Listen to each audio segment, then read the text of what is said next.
Explain like I'm 5. Why is a perfect vacuum so hard to create?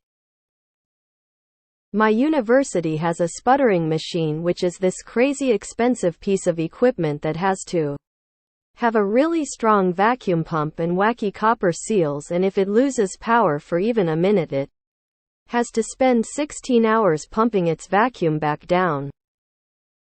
I know people talk about how a perfect vacuum is like near impossible. But why? We can pressurize things really easily. Like airsoft CO2 canisters or compressed air, which is way above 1 atmosphere in pressure. So why is going below 1 atmosphere so hard? I feel dumb asking this as a senior mechanical engineering student, but like I have no clue lol. Imagine a warehouse filled to the brim with glitter. A lot of the glitter is pretty easy to remove, but there will always be some glitter particles left somewhere. A perfect vacuum is the same. It is incredibly hard to remove all the molecules in the air. To do a perfect vacuum, your sputtering machine needs so long to pump down again because it's likely using a cryopump, which needs a helium compressor to be constantly pumping. On extended power loss, you need to regen the cryopump, which takes hours. It's likely not the actual pumping down that's taking that long. It's prepping the cryopump. One technology you might be using to get to low pressure is a cryopump. Basically, you have a very cold surface and any air molecule that happens to bump into it freezes onto the surface. Now imagine what happens when you cut the power. The plate warms up and the air molecules are released back into your vacuum chamber. You turn the power on and the plate gets cold again. But now you need to wait for all those air molecules to randomly bump into the plate, which takes time. And the fewer particles you can afford to have left, the longer you need to wait.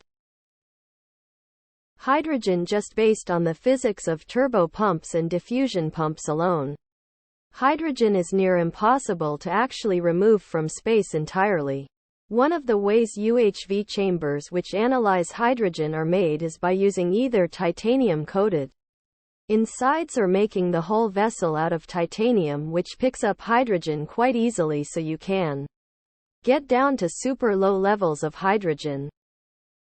Imagine a cottage in the middle of a swamp with millions of mosquitoes. You want no mosquitoes in your cottage, but you are a Buddhist and can't kill them. So you just try to chase them out through the window. As the pressure inside a vacuum chamber falls, gas molecules aren't pushed as readily toward the pump intake.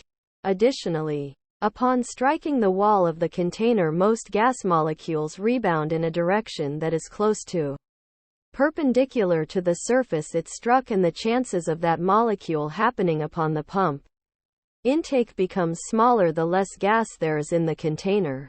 Third is that no pump seals are perfect. So at some point an amount of gas equal to what was removed will manage to make its way back into the chamber. Removing it is less of an issue than keeping it there. The higher your vacuum is, the more everything around it wants to fill that space. Whatever container you have the vacuum in will not keep the air outside out forever. It slows gets in. Also, the material of the container will come off a little bit and lower the vacuum. That's actually an issue that comes up when they measure the vacuum in space. The tool they use to measure it actually lowers the nearby vacuum. Because how are you going to get the last molecules out of the chamber? There's almost always going to be some particles left. Let's ignore technical details like when you compress the air. There is room full of air you can take molecules from, while pumping for vacuum is like fishing for individual molecules in empty room hoping that you catch one. Let's look at the numbers instead. If your airsoft tank drops from 200 atmospheres to 199.9999999, you won't notice that. If someone tries to create vacuum at 0.00000000001 atmospheres and leak causes it to raise to 0.00000000001 atmospheres. That's 1,000 times worse than intended. There's no such thing as sucking. A pressure differential pushes fluids from one place to another. If there is almost nothing inside of the container you want to make into a vacuum, there's almost nothing to push the molecules or atoms of the material out of the container. Say you've got a box that has 20 molecules of oxygen in it, and you want no molecules of oxygen in it. Those molecules have to push one another out of the container. But they are so few they basically never interact.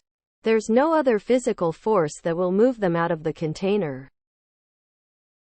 This is a materials issue on top of all of the other problems our company is working on, tech that will seal oil wells forever. But what does seal mean?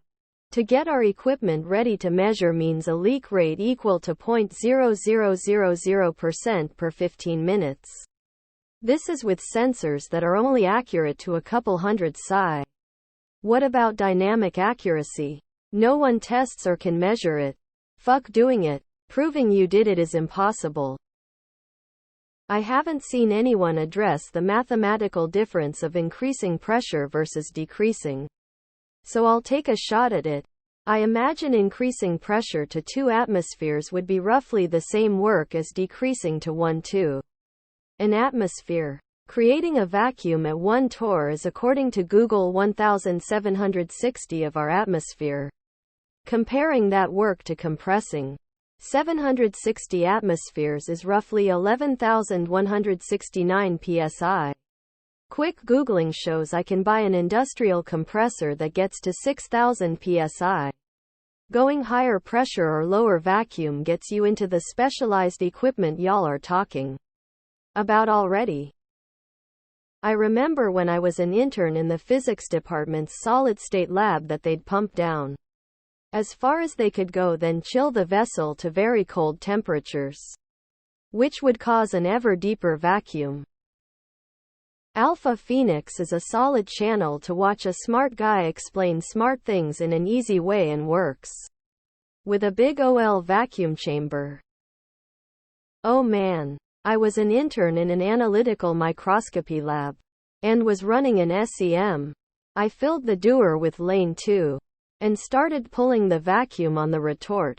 But unbeknownst to me, there was a leak in one of the lines. So I was pulling in air and moisture from the lab.